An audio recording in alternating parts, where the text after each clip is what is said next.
통하여 은혜 주시기를 원합니다.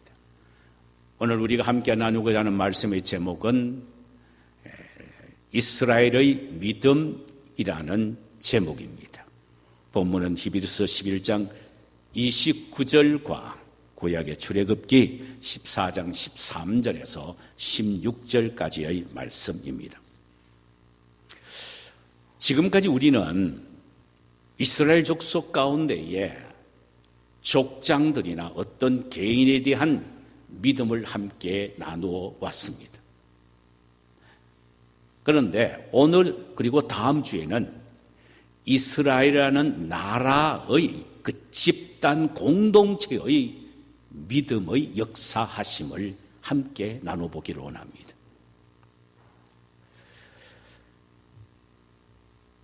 사실 이것은 우리에게 굉장히 중요합니다. 중요한 이유는 구약의 이스라엘이라는 나라는 나라이기 이전에 영적인 공동체입니다. 다시 말하면 오늘날 교회입니다. 그래서 사도행전에서 스데반의 설교 가운데에 이스라엘의 나라는 광야에 있었던 교회라고 말을 했습니다. 그렇다면 오늘 신약시대 때, 오늘 이 시대에 이 말씀은 교회에게 주시는 귀한 말씀으로 우리 모두가 받아들여야 할 것입니다. 출애굽한 이스라엘 백성들은 지금 큰 어려움을 겪게 됩니다. 애굽을 나온 직후 여러 달이 지나서 홍해 바다와 믹돌 사이에 장막을 치게 됩니다. 믹돌이란 방패 혹은 탑 혹은 요새를 의미합니다. 바로가 아시아 지역에서 쳐들어오는 적들을 막아 방패하기 위하여 세운 산성이 바로 믹돌입니다. 이곳에 장막을 친 후 백성들은 마음을 추스리기도 전에 바로의 군대가 뒤에 추적하게 하고 온다는 사실을 접하게 됩니다. 바로가 이스라엘 백성들을 내보낸 후에 아무리 생각해도 자존심이 상하고 분이 났습니다.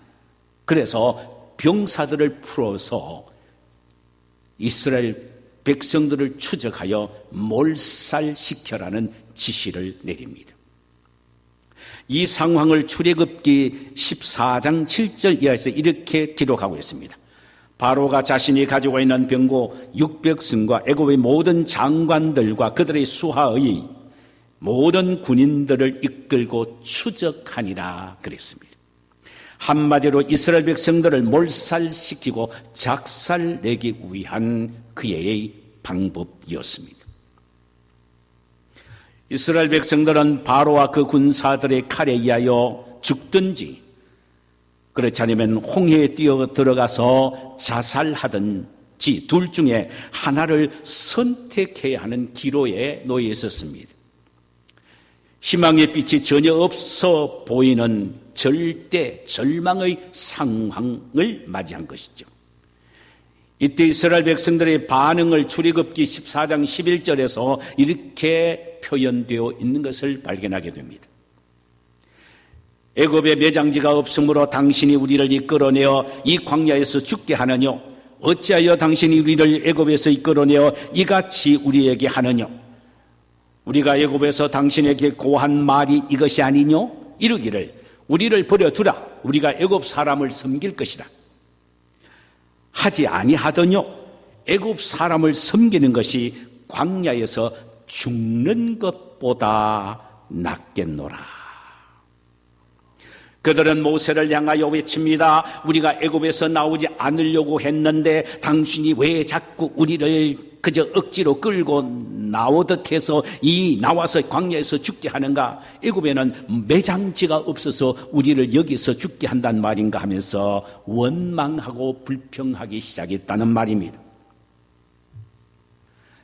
이들의 원망 소리를 들은 모세는 어떤 절망 속에서도 희망만 잃지 않으면 다시 일어설 수 있음을 알고 희망의 메시지를 전하기 시작합니다.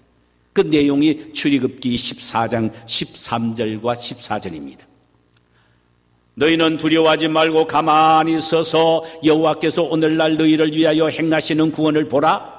너희가 오늘 본 애굽 사람은 다시는 영원히 보지 못하리라. 여호와께서 너희를 위하여 친히 싸우시리니 너희는 가만히 있을지어다. 이 말씀의 핵심은 하나님께서 너희를 구원하신다는 내용입니다.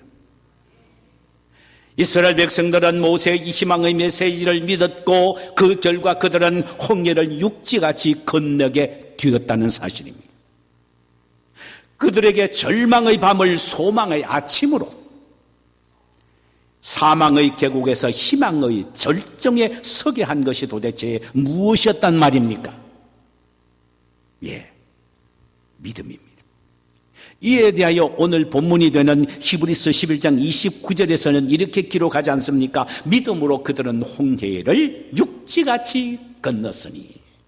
믿음으로 그들은 홍해를 육지같이 건넜으니. 그렇다면 오늘 우리에게도 모세의 희망의 메시지를 듣고 믿음을 굳게 가져야 할 필요가 있습니다. 왜냐하면 우리 역시 살고 있는 이 시대도 홍해 앞에서 바로의 추적 가운데 샌드위치가 되어서 낙심하고 좌절하고 있는 이스라엘 백성들과 여러 면의 비슷한 시츄에이션, 환경에 처해져 있기 때문입니다. 그러면 그 홍해를 건넌 그들의 믿음이 도대체 어떤 믿음이었을까요? 첫째로, 침묵으로 하나님의 뜻을 기다리는 믿음이었습니다. 침묵으로 하나님의 뜻을 기다리는 믿음. 모세는 원망하는 이스라엘 백성들을 향하여 너는 두려워하지 말고 가만히 서서라고 했습니다. 여기 가만히 서 있으라는 말은요, 제자리를 지키라, 요동하지 말고 그 자리에 굳굳이 서 있으란 말입니다. 보통 사람은 자신의 삶 속에서 어려운 고통스러운 일을 당하게 되면은 그 문제를 해결하기 위하여 이리저리 뛰어다니고 이 사람 저 사람 찾아다니면서 자기의 사정 이야기를 합니다. 그런데 모세는 이스라엘 백성들에게 제자리를 지키며 요동하지 말라, 그 문제의 자리를 결코 탈출하지 말고 그 자리에서 침묵하며 하나님의 뜻을 기다리라는 것입니다. 그 상황과 어려움을 주신 것은 하나님이시라는 겁니다. 오늘날 우리가 어려운 진퇴양난의 상황 속에 처해 있는 것은 우리가 선택한 것도 있지만 그러나 그것도 하나님의 뜻이요, 하나님이 주도적으로 우리에게 그런 상황에 처하게 만드실 때도 있다 이 말입니다. 그렇다면 그 문제의 해결은 하나님에게 있으니 하나님 앞에 기도하면서 기다리고 하나님의 때를 웨이트하라, 기다리라는 의미입니다.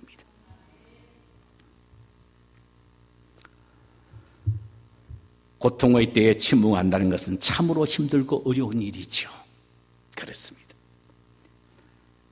어떤 때는 침묵 그 자체가 죽음의 고통처럼 느껴질 때도 있습니다. 하나님은 이스라엘 백성들에게 침묵하며 기다리라고 말씀하셨습니다.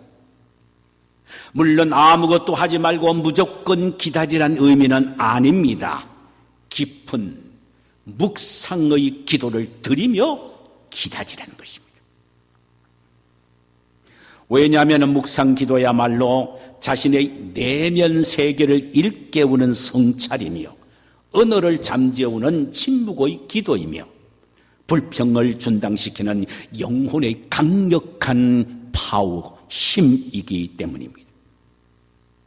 우리는 종종 부르짖는 기도만이 하나님의 마음을 움직이는 진정한 기도로 오해할 때가 많습니다.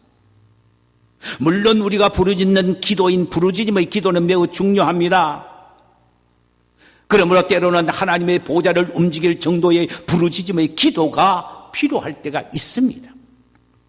그러나 홍해 앞에서 이스라엘 백성들처럼 기도할 힘마저 없는 상황을 만날 때는 묵상하면서 침묵하고 하나님의 음성을 기다림이 필요합니다. 주님 앞에 조용히 나와 자신의 마음을 내려놓고 하나님의 음성을 기다리는 이것이 깊은 영성의 기도인 것입니다. 어떤 목사님이 이런 말씀을 하셨습니다.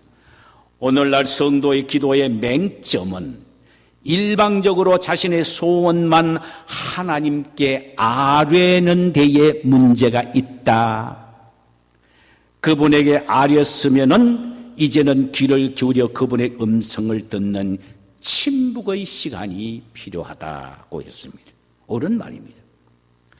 인간관계에서도 자신의 말을 일방적으로 하는 것보다는 남의 말을 듣는 태도가 더 중요하듯 하나님과의 관계에서도 마찬가지입니다. 하나님께 말씀을 드린 것만큼 그분의 음성을 듣기 위하여 귀를 기울이는 침묵의 시간이 필요한 것입니다. 즉 입은 닫고 마음은 열어라는 것입니다. 이것은 그리 어려운 것이 아닙니다. 눈을 감고 마음을 비우고 하나님의 음성을 사모하는 마음으로 기다리면 되는 것입니다. 그러면 하나님은 가장 확실한 음성인 성경 말씀을 우리 마음속에 떠오르게 하실 뿐만 아니라 때로는 신비롭고 비상적인 방법으로 당신의 음성을 우리의 마음에 귀에 들려주실 때가 있기 때문입니다.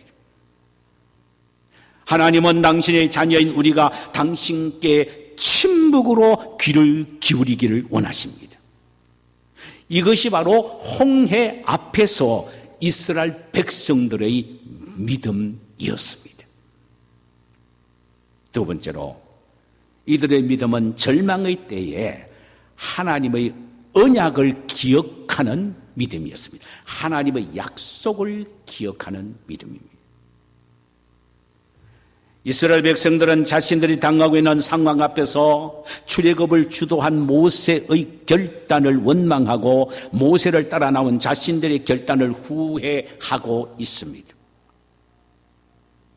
이때에 모세는 이스라엘 백성들을 향하여 외칩니다. 너희는 두려워 말고 가만히 서서 여호와께서 오늘날 너희를 위하여 행하시는 구원을 보라. 하나님의 구원을 보라는 것입니다. 자, 이 말씀은 굉장한 의미가 있습니다. 이스라엘을 구원해 주시겠다고 하신 과거에 하나님께서 약속하신 그 약속을 되돌아보라는 말입니다. 기억하라는 것입니다.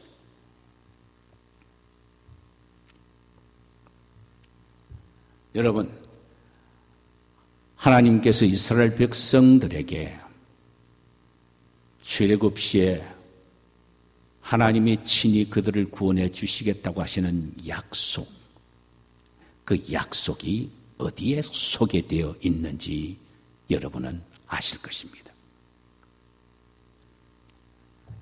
출애굽기 3장 12절입니다. 호렙산 기슭에서 하나님이 모세에게 처음 말씀하신 말씀이 이것입니다.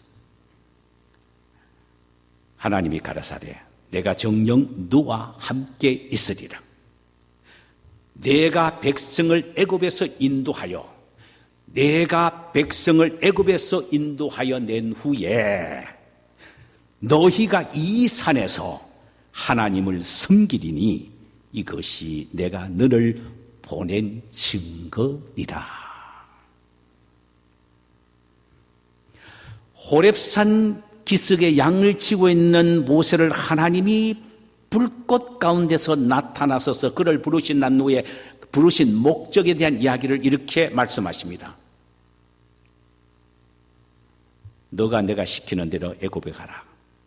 그리고 내 백성들을 이끌고 홍해를 건너 바로 이곳 이 산, 하나님과 만난 이 산, 그것이 호렙산이에요. 이 산에 와서 그들로 하여금 나를 섬기게 하리라, 제사 지내게 하리라 이 말입니다. 하나님 약속한 거예요. 출애굽시켜서 이곳에서 하나님 앞에 예배드리게 하겠다는 하나님의 언약입니다. 아니 보세요. 앞에 홍해, 뒤에 병사들 추적해 오는데 하나님이 약속하신 약속이 지금 기억에 납니까? 모세는 그 약속을 가슴에 안고 애굽에 내려가서 백성의 장로들을 모으고 온 백성들을 모아놓고 한 말이 바로 이 말입니다. 하나님이 나를 보내셨다. 너희들을 구출하여 홍해를 건너 저 호렙산에서 하나님께 예배 드리도록 하기 위하여 하나님이 나를 보내셨다. 이 말씀을 했어요. 그 말씀을 듣고 난 이후에 이스라엘 백성들의 가슴은 뜨거워야 되는데 지금 여기에 진퇴, 양난의 홍해와 뒤에서는 바로의 병사들의 추적의 샌드위치가 된 이 현장에서 그들은 원망과 불평밖에 없는 거예요. 그런데 모세는 뭐냐? 자기가 호렙산에서 하나님으로부터 받은 언약, 그리고 그 언약을 이스라엘 백성들에게 다 증거하는 그것을 다시 리마인드 시킨 겁니다. 상기시킨 겁니다. 기억해 하는 것입니다. 하나님의 회복, 축복의 약속의 말씀을 기억해 하는 것입니다. 이게 얼마나 중요한지 압니까? 그래서 우리는 늘 성경에 기록되어 있는 하나님의 말씀을 읽어야 되고 그 하나님의 말씀을 묵상해야 되고 마음판에 새겨야 될 이유가 바로 여기에 있는 것입니다. 신구약 모든 성경은 이스라엘 백성들에게 이루어진 역사지요. 물론 앞으로 계시록은 되어질 일도 있겠습니다마는 그러나 중요한 것은 이 이스라엘 백성들에게 이루어진 이 약속의 말씀이 이스라엘 백성 한 사람들, 한 민족에만 한 것이 아니라 오늘날 교회에게 하시는 말씀이요. 교회의 일원인 저와 여러분에게 약속하신 말씀이기 때문에 우리는 어려울 때마다 앞에 홍해를 만날 때마다 뒤에 인생의 바로의 병사들을 만날 때마다 하나님께서 약속하신 약속의 말씀을 기억해야 합니다. 기억해야 합니다.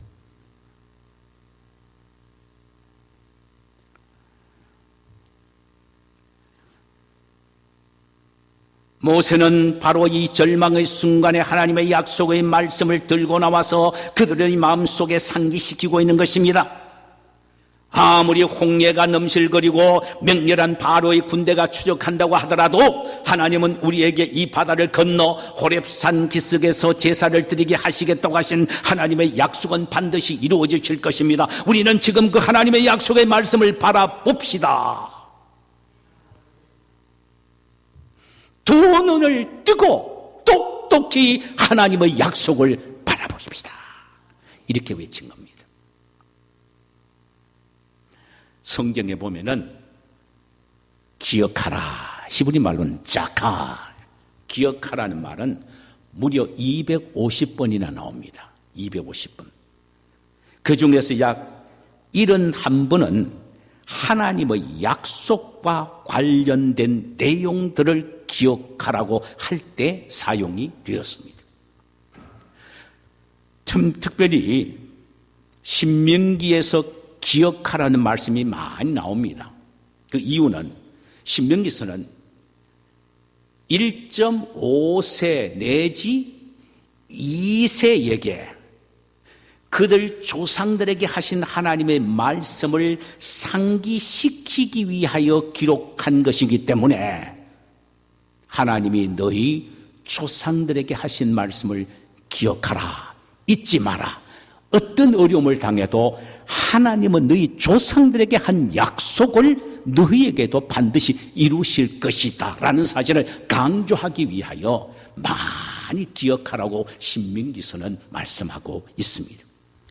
예를 들어볼까요? 신명기서 7장 18절과 19절에 보니까 그들을 두려워 말고 내 하나님 여호와께서 바로와 온 애굽에 행하신 것을 잘 기억하되 내 하나님 여호와께서 너를 인도하여 내실 때에 내가 목도한 큰 시험과 이적과 기사와 강한 손과 펜팔을 기억하라. 자카. 신명기서 15장 15절에는 너는 애굽의 종 되었던 것과 내 하나님 여호와께서 너를 약속하였음을 기억하라. 종에서 구원하신 그 하나님을 기억하라. 그러므로 인생의 어떤 어려운 결박 속에서도 하나님은 반드시 너희들을 구원해 내실 것임을 기억하라는 의미입니다. 하나님은 오늘날 우리에게도 동일하게 말씀하십니다. 우리가 낙심과 좌절 속에 있을 때에 회복의 약속을 기억하라고 하시며, 우리가 실패의 수렁에 빠져 있을 때에 승리의 약속을 기억하라고 하시며, 우리가 질병의 고통 속에 있을 때에 나 여호와는 치료하는 하나님이라고 치료를 약속하는 약속의 말씀을 기억하라는 것입니다. 기억된 말씀이 내 마음을 지배하게 될 때에 마음속에 믿음이 생기게 된다는 것입니다. 제가 한때 한 20일 동안 하루에 30분도 자지 못할 정도로 잠을 못 잔 적이 있습니다. 제 인생에 참 잊어버릴 수 없는 고통의 때지요. 그때 전도사 때입니다. 제 친구 전도사님이 제 가정에 와서 제 손을 붙잡고 하나님 말씀을 한 군데 읽어줬어요. 그것이 시편 40편 1절과 2절입니다. 내가 기다리고 기다렸더니 귀를 기울이사 나의 부르짖음을 들으셨도다.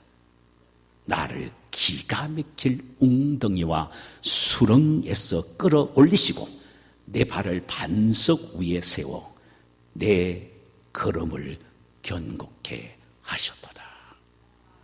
지금은 웅덩이와 수렁 같은 절망적인 상황에 있지만은 하나님의 회복을 기다리라.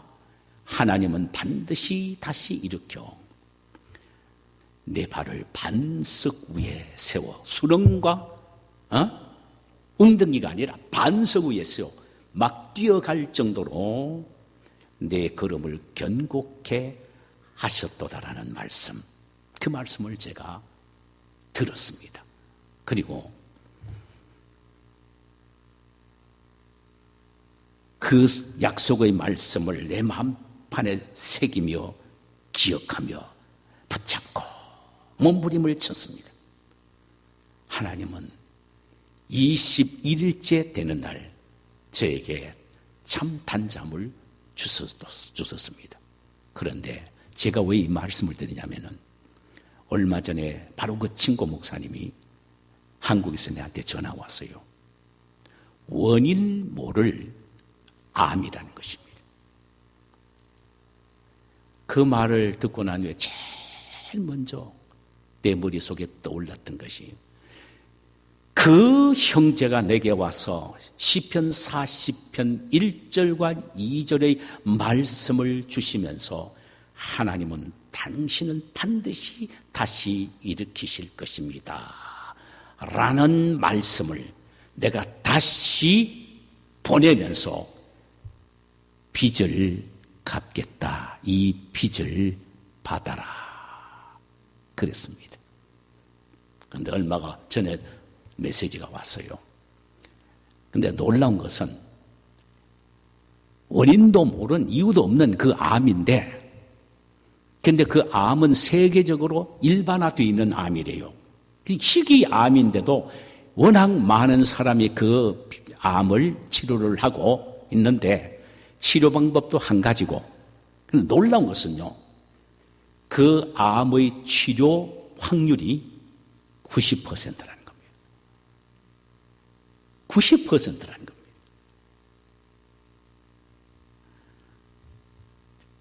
제가 어떻든 그 말씀의 빚을 갚았어요. 그 메시지가 왔는데 하나님의 말씀을 가지고 빚 갚는 사람은 내가 처음 봤다.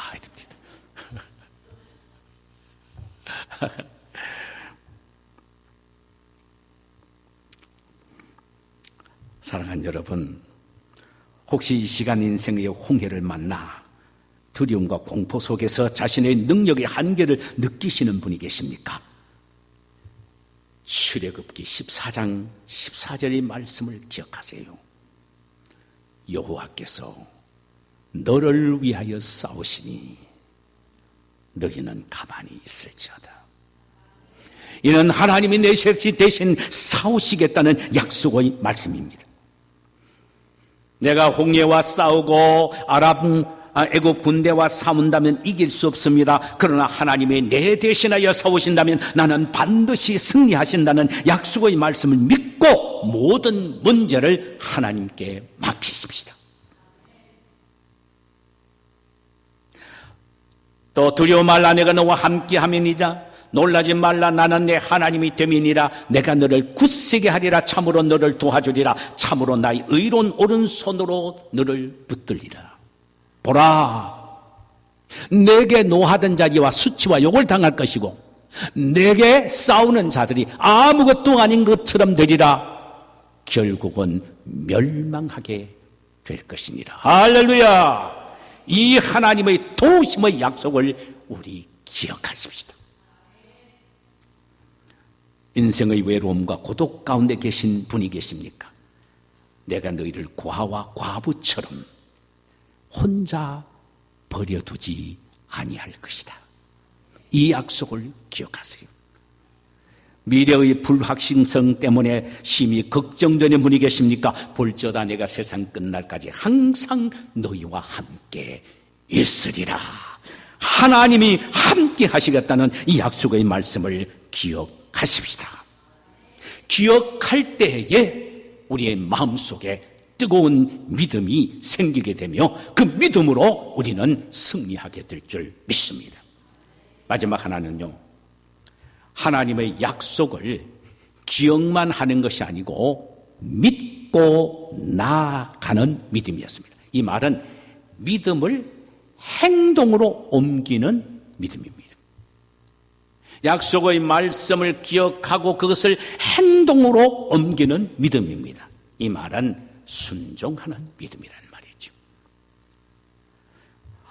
하나님은 이스라엘 백성들에게 약속을 기억해 하신 후 그것을 믿음으로 받아들이고 행동으로 옮기라고 하셨습니다. 이 사실을 출애굽기 14장 15절과 16절에 여호와께서 모세에게 이르시되 너는 어찌하여 내게 부르짖느냐? 이스라엘 자손을 명하여 앞으로 나아가게 하고 지팡이를 들고 손을 바다 위에 내밀어 그것으로 갈라지게 하라. 이스라엘 자손이 바다 가운데서 마른 땅으로 행하리라. 하나님은 모세에게 계속 부르짖는 기도만 한 채 앉아 있고 그대로 다리 쭉 뻗고 있으라고 말하지 않았었습니다. 행동으로 옮겨 앞으로 나아가라고 말씀하셨습니다. 이 말씀은 오랫동안 기도하거나 많이 기도하는 것이 무용하다는 의미가 결코 아닙니다. 믿고 기도했으면 행동으로 옮겨야 됨을 강조하는 말씀입니다. 믿음의 완성은 행동으로 옮기는 순종을 통하여 이루어집니다. 그리고 하나님의 기적은 믿고 가만히 앉아있을 때 일어나는 것이 아니고 믿는 것을 행동으로 옮기는 순종을 실천할 때 일어난다는 사실입니다. 할렐루야! 히브리서에서 소개하고 있는 모든 믿음은 순종을 전제로 하는 믿음임을 우리는 알아야 합니다. 하나님은 모세에게 지금까지 너희들의 나의 약속을 믿고 듣고 마음속에 믿음으로 받아들였다면 이제 행동으로 옮기는 순종을 통하여 너의 믿음의 증거를 보이라고 말씀하셨습니다. 그래서 홍해로 나아가라고 하신 것입니다. 우리가 십계라는 영화를 볼 때에 이런 것을 보게 되죠. 하나님은 모세의 지팡이를 통하여 먼저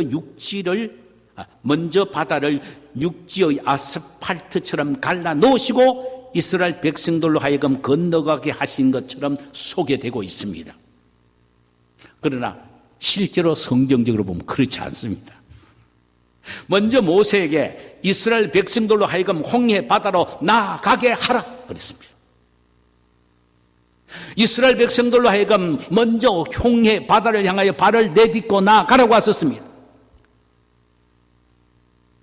이스라엘 백성들이 발을 홍해에 내딛는 순간 모세가 지팡이 손으로 들고 바다 위로 내밀고 그때 바다가 갈라지게 되었다는 사실이죠. 주석가 맥킨토시는 이스라엘 백성들의 홍해 도하작전을 이렇게 주석했습니다. 하나님께서 홍해를 한꺼번에 갈라놓으시고 이스라엘 백성들로 하여금 건너가게 하신 것이 아니라 발을 내딛는 만큼 점진적으로 갈라지게 하셨을 것이다. 그 이유는 하나님은 홍해를 이스라엘 백성들의 믿음과 순종의 실천 도장으로 사용하기를 원하셨기 때문이다. 그 결과 그들은 좌우의 물벽을 보면서 어느 한순간도 하나님을 믿고 의지하는데 그들의 마음이 흐트러 버릴 수가 없었다. 그들의 전 인생을 그렇게 살도록 홍해를 통하여 하나님은 가르치신 것이다. 그랬습니다. 그러면서 그는 계속해서 이렇게 말합니다. 하나님은 오늘날에도 결코 우리 인생의 한 발걸음을 한꺼번에 두세 걸음으로 인도하시는 것이 아니다. 그러므로 우리는 반드시 한 걸음만을 내디뎌야 한다. 그래야만 그 다음 한 걸음을 또 인도하시는 것이다. 이런 과정을 통하여 하나님은 우리들도 홍해 속의 이스라엘 백성들처럼 하나님을 신뢰하는 법을 배우게 하신다라고 하셨습니다. 옳은 말입니다. 우리가 성경을 통하여 배울 수 있는 것은 하나님은 우리를 위하여 모든 것을 한꺼번에 이루어 놓으시고 왕창 또 알려주시는 것이 아니라 한 걸음 한 걸음 매일매일 하나님의 인도를 따라 믿음으로 살아가도록 하기 위해서 그날 그 사건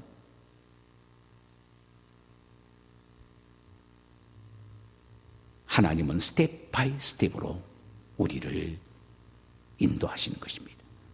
출애굽기 13장에 보면 하나님은 이스라엘 백성들을 낮에는 구름 기둥, 밤에는 불 기둥으로 인도하셨습니다.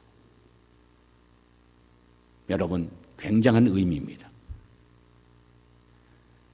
구름 기둥과 불 기둥으로 인도하셨다는 것은 1km, 2km 정도 환하게 불을 비춰놓고 걸어가게 하지 않았습니다. 만약에 그렇다면 맹수에 의하여 몽땅 다 잡혀 묻게 됩니다. 어떻게 했냐? 바로 앞길만 보고 걸어갈 수 있게 하셨습니다. 이것을 다른 말 하면은 이스라엘 백성들에게는 빛이 없었단 말이죠. 빛이 없었단 말이죠. 바로 앞길만 비췄다는 것입니다.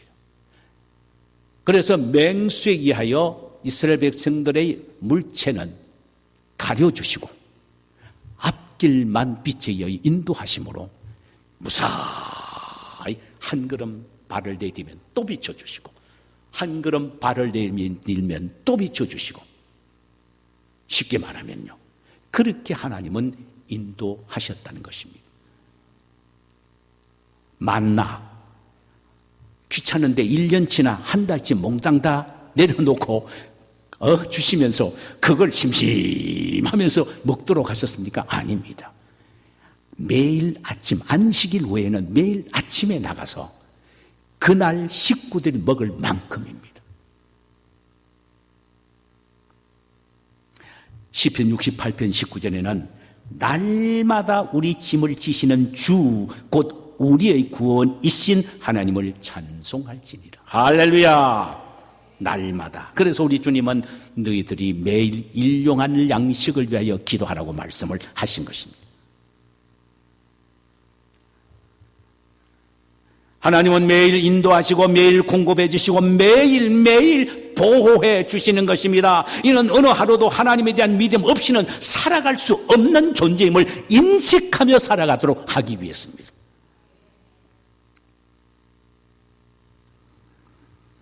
우리 홍해를 건넌 이스라엘 백성들처럼 하나님은 나를 다시 일으키신다는 회복의 희망을 가지십니다. 그리고 그들이 가졌던 믿음처럼 인생의 절대 절망과 진퇴양난 속에서도 가만히 서서 침묵하며 하나님의 음성을 듣는 믿음의 훈련을 하십니다. 하나님이 너희를 구하시리라. 하나님이 너희를 위하여 친히 싸우시리라는 하나님이 나를 위하여 싸우시고 인도하시고 보호하신다는 수많은 성경 말씀을 기억하십시다. 늘 마음속에 그 말씀을 묵상하며 기억하십시다. 그리고 우리 마음속에 믿어지는 믿음의 말씀들을 아멘 하면서 행동적 순종으로 실천을 하십시다. 그리하면 우리 앞에 놓여있는 우리 인생의 홍해가 하나님의 기적을 체험하는 도구가 되며 하나님이 인도하시는 길이 될 것입니다. 그래서 우리가 경험한 하나님의 구원을 증거하는 성도님들이 되시기를 주님의 이름으로 축원합니다.